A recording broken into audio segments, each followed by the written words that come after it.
Photo काढून निर्भीड पत्रकार म्हणताय की नाही, मग असं तर पेपरमध्ये टाका, फोटो टाकून दाखवा मला. तर इचलकरंजीतल्या लोकांना माझं ओपन चॅलेंज आहे, रस्त्यावर त्याने उतरावं आणि खड्ड्यांचे व्हिडिओ करून टाकून दाखवावं.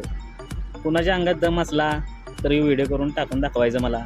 कमेंटमध्ये शिवाय द्यायला लई सोपं असते रे, तर व्हिडिओ करून टाकायचं म्हणल्यावर तुमची फाटून चार होत्या आणि मला माहिती आहे की व्हिडिओ करून टाकल्यानंतर 2 दिवसात काही रस्ता होणार नाही आहे. आणि जी व्हिडिओ कोणासाठी आहे माहिती आहे काय, तुमच्याकडे ह्याच रस्त्याच्या नावानं मतदान मागायला येते नाही, त्यांच्यासाठी हे सगळं व्हिडिओ आहे. ते तुम्ही काही टेन्शन घेऊ नका थोडं. आणि इचलकरंजीत मी आजपर्यंत 4 ते 5 क्रिएटर तेवढी बघितल्यात की ती रस्त्याचे व्हिडिओ करून टाकायला लागल्यात. आणि आपला आदिभाऊचं पण त्यात आहे, आणि आदिभाऊनं तर व्यवस्थित टाकला सोडा. तर बाकीच्यांचं कसं आहे, लाईक फॉलो व्हिडिओ मिळवण्यासाठी असे तसे. आणि मी काय म्हणतोय की माझं सगळीकडे व्हिडिओ पोचावं, सगळ्यांना कळावं बाबा काय विषय चालू आहे इथं, तुम्ही जरा विचार करावा त्याबद्दल. एवढाच विषय आहे माझा. मी मागाशी गेलो महासत्ता चौकात ऑर्डर द्यायला. नावालाच बघतो ते महासत्ता चौक आहे, तिथं महासत्ता पेपरवाले पण आहेत. आणि महासत्ता चौकात एवढा मोठा गड्डा आहे की नाही, पेपरवाल्यांना कळायला पाहिजे का नको की टाकावं बाबा.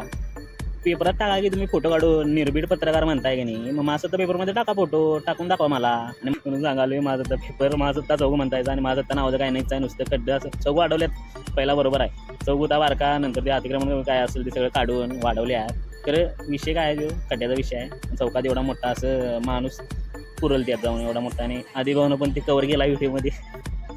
बघा आता जाऊन काय करतं. व्हिडिओ आणि माझी ID सेव्ह करून ठेवा.